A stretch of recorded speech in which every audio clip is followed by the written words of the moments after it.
The officers of Starfleet must be the best of the best if they're to be entrusted to explore the galaxy and broaden the Federation's horizons and knowledge. They've already got a token enlisted man and he ain't going anywhere, so anyone looking to seek out new life and new civilizations must enlist at Starfleet Academy. There, they'll develop the values of leadership, courage, and the skills they need by undergoing a rigorous training regime to learn some valuable lessons, including helping others will stifle your own chances of success. You'll be rewarded for starting a fight with somebody based on their race. There's a lot of times when you should kill your colleagues, but don't forget to act like you feel bad about it. I'm sorry! Seriously, this will be on the test. It comes up more than once. And after you've learned all about selecting people to be killed, you can ace the big one, the Kobayashi Maru, where you have to learn how to get everyone killed. Yep, Starfleet Academy is like West Point if it was run by this guy. There's some studying, maybe, but for the most part, you'll be inducted into a wacky funhouse full of impromptu improv, traumatizing staged skits, and general jerking around in a process described as unfair and damaging by the invigilators who run it. It's unfair that only one candidate from Relva will attend the Academy this year, and a loss to the Federation if the rest of you do not return to test again. The best example of a young person's induction to the Starfleet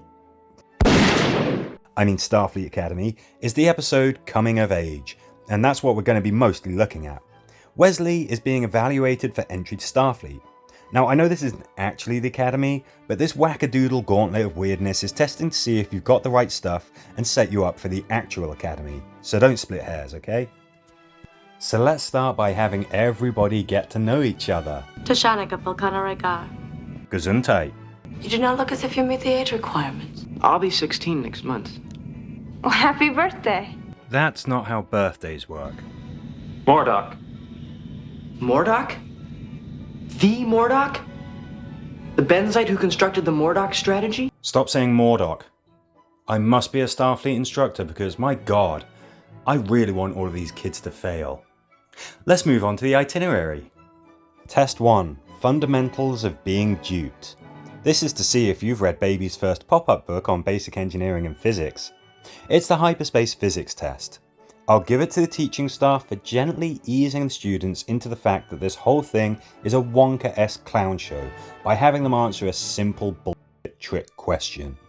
There's some technobabble to solve, and the crux is this. What is the intermix ratio of matter to antimatter? The participants who have a shot of actually winning this thing peg that it's a trick question right away because the answer seems like something that would be taught on day 1 of engineering fundamentals. Happy Birthday doesn't get it. Shocker.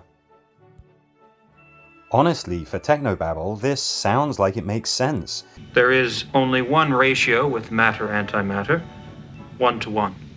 But Birthday Girl makes out like this is some feat of towering genius. You both don't know how lucky you are. I can't imagine what it would be like to have things come so easily. Well, you could try studying. Anyway, we'll call this a pass for everyone except for her, and there's no dying or violence in this test, so let's get on to the good stuff. Test 2. Applied Racial Profiling. So scrawny boylet Wesley is congratulated for successfully pegging that this towering stack of meat and testosterone is a Zaldan, and then threatening to start a fight he would immediately lose. Because he's a Zoldan. You know, the Zoldans. Everyone's favourite race? Okay, they're a race that acts all aggressive and then backs down if you challenge them to a fist fight in front of everybody because, get this, manners are stupid. Do you want this to become violent?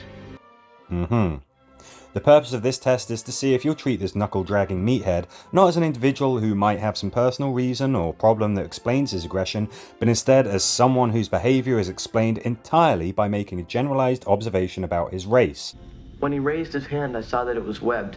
Can anyone in the class tell me how this might be a problem? There are some other questions. How would this work with, say, a pacifist race? Does the pacifist fail because they act according to their culture instead of this guy's? What if someone implores the staff to intervene because brawling isn't a very Starfleet thing to do? Or, and this is actually pretty likely to happen, someone takes it all at face value and just clocks this moron. See, there's a lot of tetchy races out there that swing first and ask questions later. Tellarites, Andorians, Captain Jellicoe. Hell, Worf would wipe the floor with his chump, guaranteed. Yeah, I mean Worf. He absolutely would deck this idiot and then walk around the Academy halls swinging his head around as a trophy. He's pretty restrained for a Klingon, but he's definitely still a fists and phasers first kind of guy, especially in the early seasons. Anytime there's some danger, he just wades in and starts swinging. Look at him go.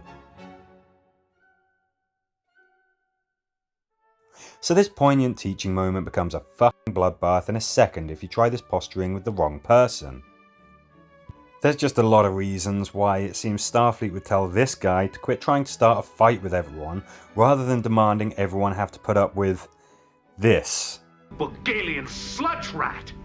You despicable melanoid slime worm! I like you. Every day, in the name of cultural expression. You can't be in Starfleet and go around acting like you want to punch everyone you meet. Zaldans have webbed fingers. Don't need to learn that. These guys never crop up again. They probably tried their shtick with a Dominion or something and got their dumbasses wiped out. Now, we're really moving through this clown house, and it's time for the next test. Maybe there'll be balloons. Lesson 3. The primacy of self-importance, i.e. helping others is for idiots. I can't get it. Relax into it and let it come by itself. What kind of test is this? Oh, the dynamic relationship test. See, this is a techno-babble video game puzzle, and furless Hank McCoy here is struggling like a toddler trying to swim in custard. He's failing like a bitch. But Wesley's got this thing locked down, so he offers some encouragement and tips, and they all pass the finish line. Well, except for maybe her, I don't know, she looks pretty bummed out. It doesn't specifically say. I'm guessing that she failed. Anyway, that was a pretty decent thing of Wes to do, right? Showing the Starfleet spirit of togetherness and cooperation, not thinking of himself as an individual and instead... An interesting choice, Mr. Crusher. So the values really start getting squiffy here.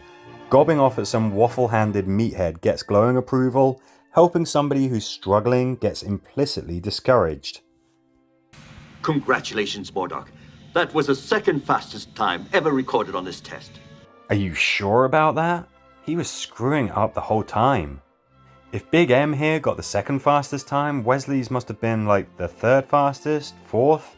He finishes literally a matter of seconds after the guy with the face that's a cross between a blue catfish and Batman's cowl. So that's got to be right, right? So he learned how to respond to trick questions, how to start fights with someone based on their race, and how friendship and cooperation are dumb. Now for the big one. Horrifying, life-threatening Sophie's Choice decision making. Lesson 4. Revision of post-traumatic stress disorder. So it's time for the psych test, and no one knows what to expect. Wesley's told to sit around for a bit, then a situation occurs next door. A classroom has exploded somehow. So this module is passed by figuring out immediately this is a staged situation and it is actually the psych test. Just kidding.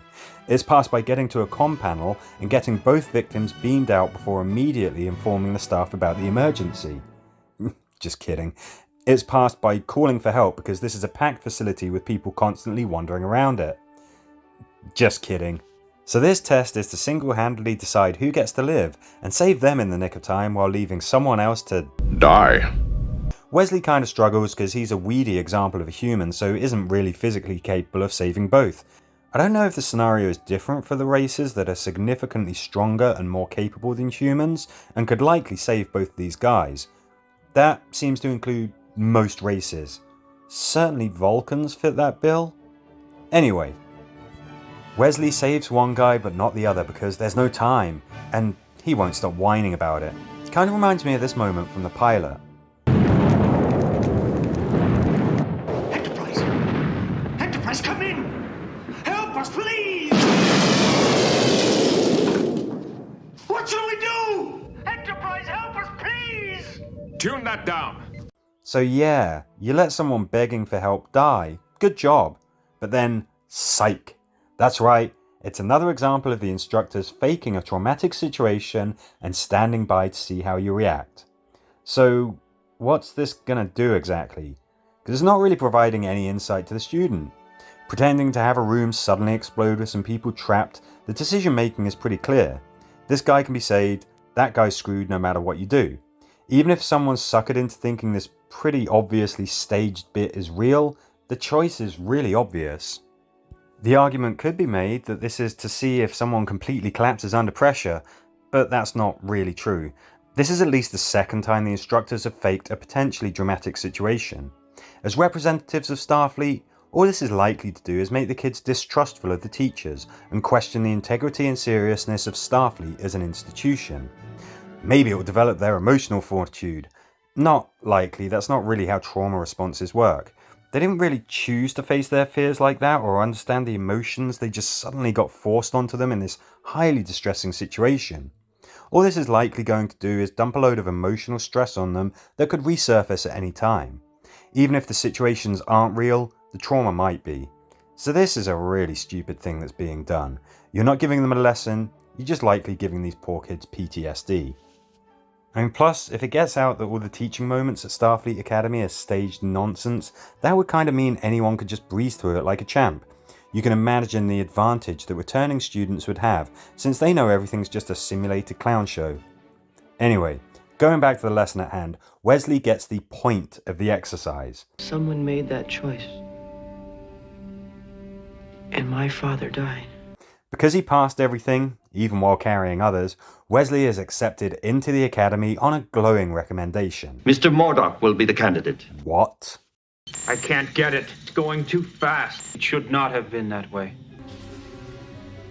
Mr. Crusher helped me. Murdoch, are you all right?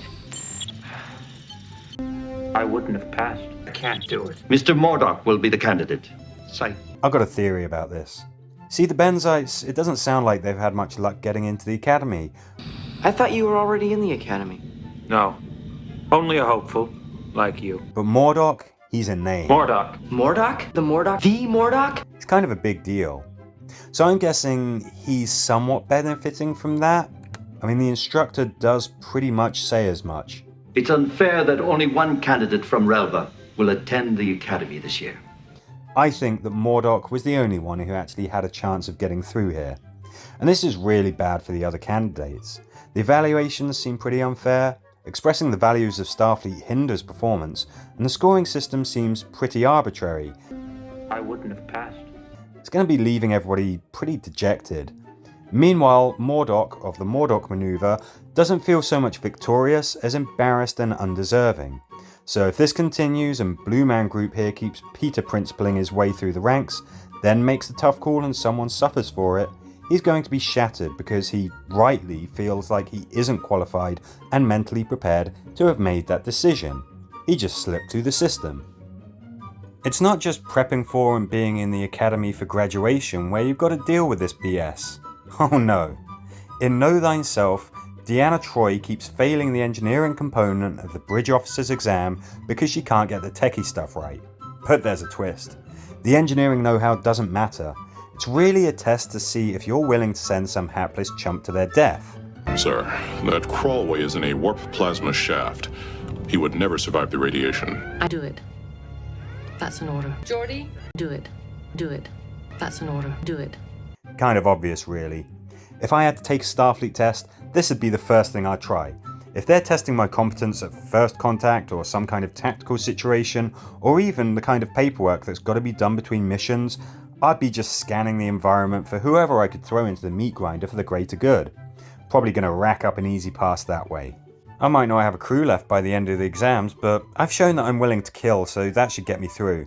The crazy thing is, Troi has actually done this kind of situation for realsies.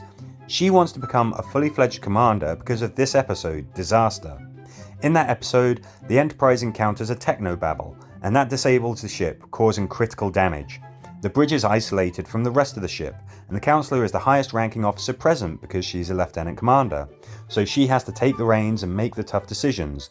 This includes choosing to trust the crew and keep the ship together rather than flee in the saucer section. We will separate the ship when I decide that it's time and not before. Is that clear, Ensign? Just seems kind of nuts that she has to prove this in a holodeck simulation when she's already done it for real. Plus, from the perspective of her successful attempt, she simply marches into engineering and instantly orders Geordi to his death without listening to any objections or considering other options. No wonder she's getting the stink eye visor. Yeah, you passed the bridge officer's test by showing that you can decide who gets killed. This is the second time we've seen that as a cast iron priority for Starfleet competence. Now we get to the big deal. Everyone knows the Kobayashi Maru, the scene that kicks off the Wrath of Khan. The scenario is this: the entire bridge crew of Starfleet's flagship spend the day being extras in an evaluation for an incompetent, panicky Vulcan. It's a rescue mission that gets messy and, in a twist for a Starfleet evaluation, it's not just one person who dies, but everyone! You can see where I'm going. I'm not going to labour the point. This is the third on-screen Starfleet teaching moment that's about making people die. In terms of entertainment, it makes sense. You've got to have interesting scenarios. If you want to show someone at the academy preparing for it or whatever, you've got to have some scenes that kind of pop. Not just someone with their head in a book before sitting down for an exam. But for all the zany shenanigans in coming of age, we do get one of the most relatable and outright best scenes in all of Star Trek. No, I'm not being sarcastic or teeing up for some mean put down. See, Wesley's returned from the Institute and he doesn't want to go to this function on the ship. He's embarrassed and feels like a failure, like he's let everyone down. I failed, Captain. I didn't get into the academy. I failed you, and I failed the Enterprise. Which is what happens when you create a situation where you're telling a 15-year-old boy that their success is measured by how they do in a frankly unfair system of selective elitism. Picard has some encouraging words though, the stinger being, "You have to measure your successes and your failures within, not by anything that I or anyone else might think." In my headcanon, Picard failed his cultural awareness segment because he didn't try and spark out a gang of Nausicaans hanging around a slushy machine in the evaluation center's cafeteria. Nailed it the second time though. But seriously, the early episodes of Next Generation get a ton of flack. So do Will Wheaton and Wesley for that matter. But this is a masterful scene. It's humane, inspiring, and something that anyone can relate to. The only person you're truly competing against, Wesley, is yourself. So there you go. That's Starfleet Academy's teaching and evaluation process. It's a kaleidoscopic nightmare. It's an admittedly unfair series of elaborate scenarios designed to confuse, terrify, and deflate participants, and most of the lessons involve killing people and/or dealing with being killed. Be sure to peruse the brochure and sign up at your nearest recruitment station.